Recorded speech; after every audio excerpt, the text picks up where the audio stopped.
I heard my daughter singing in her room. The problem was, I'd buried her 3 days ago. The melody drifted right down the hallway of our new house. It was the same lullaby she'd hummed every night before bed. My hand froze on the kitchen counter. My wife was at the grocery store, and I was alone. Or I was supposed to be. This is the story of how I learned that some grief doesn't end with a funeral. Some grief actually follows you home. And sometimes, when you're desperate enough to hear a voice you've lost, you'll ignore every warning sign. Until it's too late. We'd moved into the house on Elderwood Lane exactly 1 week after the accident. My wife Sarah thought a fresh start would help. New town, new house, new everything. Away from the intersection where Emma's school bus had been hit. Away from her empty bedroom that still smelled like strawberry shampoo. The realtor had been almost too eager to sell. Victorian charm, she'd called it. Original hardwood floors, completely renovated. She completely glossed over why it had sat empty for 2 years, the price dropping every month. I should have asked more questions. That first night, I heard it. Faint scratching coming from Emma's room. We hadn't even unpacked her things yet. The room was bare except for her bed frame, still unassembled in the corner. Old houses settle, Sarah had murmured, half asleep. But houses don't settle in rhythm. Scratch, scratch, scratch. Pause. Scratch, scratch, scratch. The singing started on day 4. I had been alone, working from home while Sarah visited her sister. The voice came from upstairs, soft, melodic, unmistakably Emma's. The voice sounded exactly 7. I took the stairs 2 at a time, my heart hammering against my ribs. The singing grew louder. I could hear the words.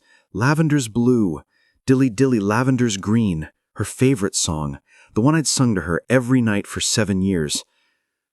I threw open the door, empty, just cardboard boxes and that unassembled bed frame. But the air felt different, warmer somehow.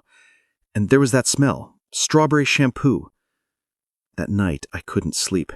At 3 a.m., I went down to the basement to find the previous owner's contact information. The basement smelled like damp earth and something else, something sweet and rotting. The fluorescent lights flickered as I searched. That's when I found it. A photo album wedged behind the water heater. Inside were pictures of a family. A little girl with blonde pigtails. She looked happy, but in every single photo, even the ones where she was smiling, her eyes looked wrong. Too dark. Too knowing. The last page had a newspaper clipping. The headline made my blood run cold. Local girl, 7, found deceased in Elderwood Lane home. Mother claims daughter had been different for weeks. The article was dated 15 years ago. Investigators noted unusual scratches on the walls and floor. I dropped the album. From directly above me, from Emma's room, came the sound of furniture, moving, dragging, the bed frame being assembled. The singing happened every day now, always at 4:47 p.m. Sarah heard it too, finally. I watched her face go white as the melody drifted down the stairs. "That's not possible," she whispered. "David, that's our daughter's voice." "I know." We stood frozen, listening to our dead child sing. When it stopped, we heard footsteps, small feet on hardwood, walking from her room to the top of the stairs. The footsteps paused, then in Emma's voice, sweet and clear. "Daddy, why haven't you come to say good night?" Sarah grabbed my arm, her nails digging into my skin.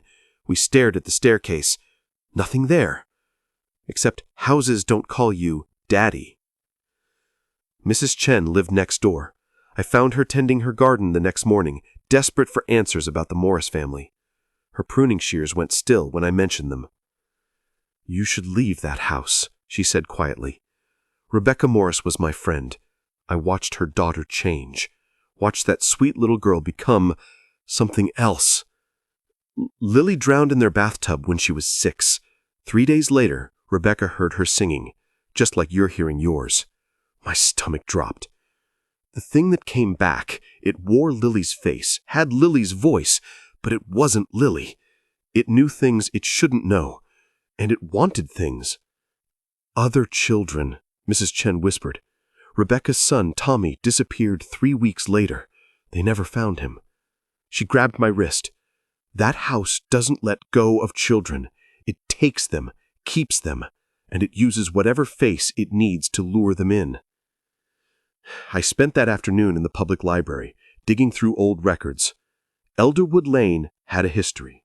The house had been built in 1887 by a doctor named Aldous Blackwood. He'd specialized in treating children. 43 children had died in that house over a 15-year period. But the doctor's journals told a darker story. He hadn't been treating them. He was experimenting, trying to cheat death, trying to bring them back. The last entry, dated 1902. They return, but changed. I hear them in the walls. So many small voices. They want more. God forgive me.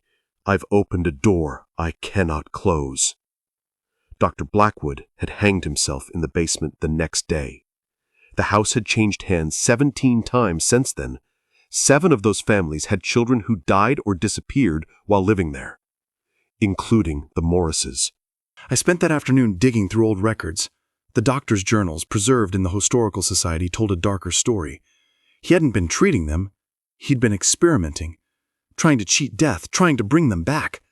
The last entry, dated October 13, 1902. They return, but changed. I hear them in the walls, so many small voices. They want more. They're always hungry for more. God forgive me, I've opened a door I cannot close. Dr. Blackwood had hanged himself in the basement the next day. Since then, the house had changed hands 17 times. 7 of those families had children who died or disappeared while living there, including the Morrises. I drove home as the sun set, my mind racing. We had to leave. Tonight. But when I pulled into the driveway, Sarah's car was gone. A note on the kitchen counter. Went to get Emma's things from storage. Want to set up her room properly. Back by 8. Love you. It was 7:30 p.m. The house was silent. Too silent. Then I heard it from upstairs. Not singing this time. Laughing. Emma's laugh, but wrong somehow. Too many layers to it, like multiple children laughing at once. I grabbed a flashlight. My phone showed no signal. The landline was dead. The laughing stopped. Daddy? Emma's voice called down. Will you come play with me now? I've been waiting so long. Every instinct screamed at me to run, but I climbed the stairs slowly. Someone had turned off all the lights. The flashlight beam hit the family photos. They'd changed. In every picture, Emma's eyes were now completely black. Solid black. You're getting closer, Daddy. The voice giggled. I can hear your heartbeat. Thump, thump, thump, thump. It sounds scared. I reached the landing. Emma's door was open, soft light spilling out. The room had been completely transformed. The bed frame was assembled, made up with Emma's unicorn sheets from her old house. Her stuffed animals lined the shelves, but we hadn't unpacked them yet. And in the center of the room, sitting on the bed with her back to me, was Emma. She was humming that lullaby, brushing her favorite doll's hair. She wore the blue dress we'd buried her in. Emma? My voice cracked. She stopped humming. Slowly, she turned her head to look at me. Her face was Emma's, every feature exactly right, except for the eyes. Solid, black like holes punched through reality. Hi, Daddy? Her smile was too wide. I have all her memories. I know how you used to check under her bed for monsters. I know the pancake recipe only you two knew. She stood up, and I realized she wasn't quite touching the floor. I know how much you loved her, how much you still do. What are you? I'm what's left when love refuses to let go.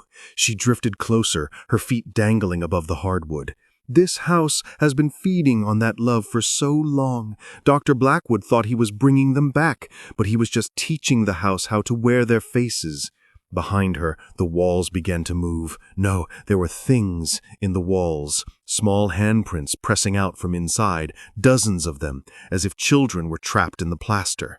There are 43 of us now. We've been so lonely, but you brought us a gift, Daddy. You brought us fresh grief, fresh love, fresh memories to feed on. The handprints pushed harder, cracks spiderwebbed across the walls. Where's Tommy Morris? Where's Lily? I demanded, backing toward the door. They're here. They're always here. Want to see?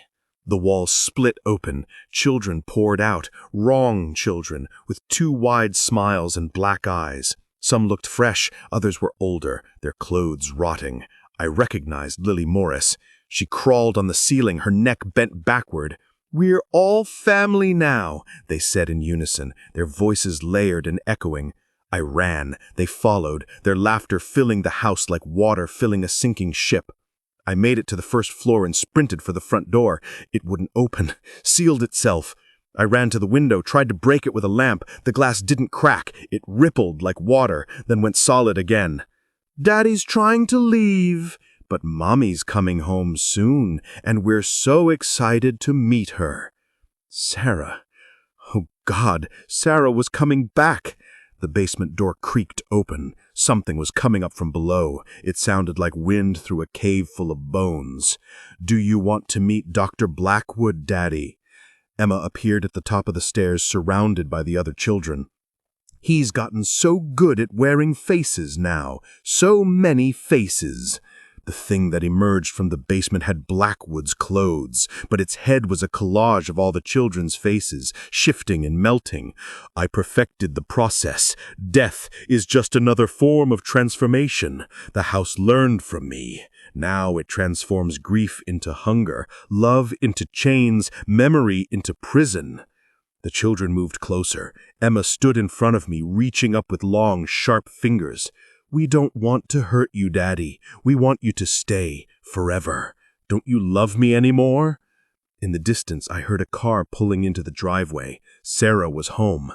"More family," the children whispered together. I had seconds to make a choice. The basement door was still open behind the Blackwood thing. Mrs. Chen's words echoed. That house doesn't let go of children. But she never said it wouldn't let go of adults. I made a decision that still haunts me. I charged at Emma at the thing wearing her face and pushed through the circle of children. They grabbed at me, tearing my shirt, scratching deep gouges in my arms. I didn't stop. I ran for the basement door. "Daddy, no!" Emma's voice shrieked behind me, but it was all 43 children screaming at once. "The basement is his! You can't go down there!" But I was already on the stairs, taking them 3 at a time into the darkness below. Behind me, I could hear them howling but not following. They couldn't follow. The basement was worse than anything upstairs. The walls weren't walls. They were made of faces. Children's faces pressed into the foundation like fossils, their mouths open in silent screams. The floor was covered in scratch marks, decades of them, and in the center of it all was an old surgical table. This was where Blackwood had done it. I could see it. A tear in reality, a wound in the world that leaked cold and hunger and endless need. The house had grown around it like a tumor. Upstairs, I heard the front door open. Sarah's voice. "David, why are all the lights off?" Then I heard Emma's voice, sweet and innocent. "Mommy, you're home! I've missed you so much!" Sarah's scream cut through the house like a knife. I had one chance. One terrible chance. The doctor's journals. What feeds must also hunger. What hungers can be starved. The house fed on grief, on love, on memory. I pulled out my phone, I opened the photos, and then I did the hardest thing I've ever done. I made myself forget. I forced myself to remember her as a stranger.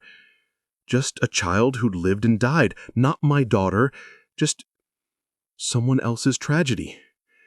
It was like cutting out my own heart with a dull knife. The house felt it immediately. The temperature dropped. The faces in the walls began to crack. Upstairs, the children screaming reached a pitch. "No, no, what are you doing?" Emma's voice shrieked down the stairs. "You love her. You have to love her. That's the rule. That's how we live." But I kept pushing the memories away, turning love into static, grief into numbness. The photos on my phone began to corrupt, pixels scrambling. The videos glitched and died. The house shuddered. "Daddy, please!" Emma's voice was fading, becoming transparent. "I'm scared. I'm so scared in the dark."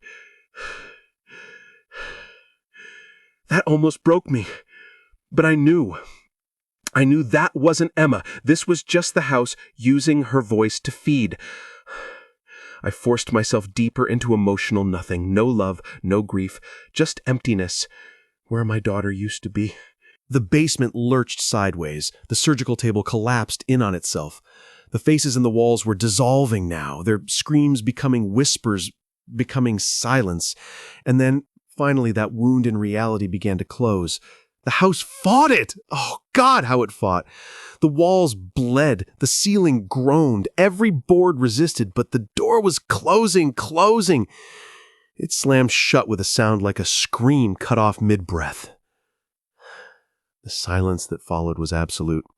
I stood there, my phone dead in my hand, feeling nothing, just hollow, empty, like I'd cut away part of my soul and left it bleeding in the dark. Then I heard footsteps on the stairs. Slow, human, normal. Sarah appeared, her face pale, her clothes torn. She was really her. The wrongness was gone. David, what happened? We have to go. Now. We left everything, walked out of that house and drove until the sun came up. We never went back. Sold the house as is to a cash buyer, took a massive loss, didn't care. For weeks, I felt nothing when I thought about Emma. That hollowness I'd forced into myself had stuck. Sarah would cry at night looking at photos of our daughter, but I couldn't. I'd successfully turned off something inside myself. Then one night, about a month after we left, I had a dream. Emma was sitting on a swing in a sunny park. The real Emma. She looked happy. "Daddy," she said, smiling that real smile, "you can let go now. I'm okay. You saved Mommy. You saved yourself. But I can't feel anything anymore." "Yes, you can. You just have to forgive yourself first." I woke up crying. Real tears. And slowly, over the following months, the feeling came back. I remembered how to love my daughter again, how to miss her. Sarah and I moved across the state. We learned how to grieve Emma properly this time. The real Emma, not the echo the house had created. 6 months after we left, I got a call from Mrs. Chen. "The house burned down last night," she said. "Electrical fire, they're saying. Nothing left but the foundation." She paused. "I went to look this morning. There were bones, David. Small bones. They're still counting them." I thanked her and hung up. Part of me wanted to feel vindicated, proof that we hadn't been crazy. But mostly, I just felt tired. 43 children, all those families, all that grief the house had fed on for over a century. At least now it was over. Or so I thought.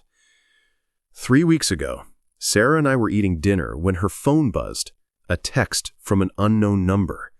She opened it, then went completely white. "David!" Her voice shook. "Look at this!" She turned the phone toward me. The text was simple. "Hi, Mommy.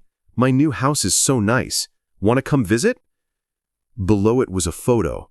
A little girl in a blue dress standing in front of a white colonial house. Blonde hair and pigtails. Black eyes. Emma's face. But it wasn't the same house. This one was different, newer, prettier, in a different town. Sarah's hands were shaking so badly she dropped the phone. I picked it up and saw another text coming through. "Daddy's invited too.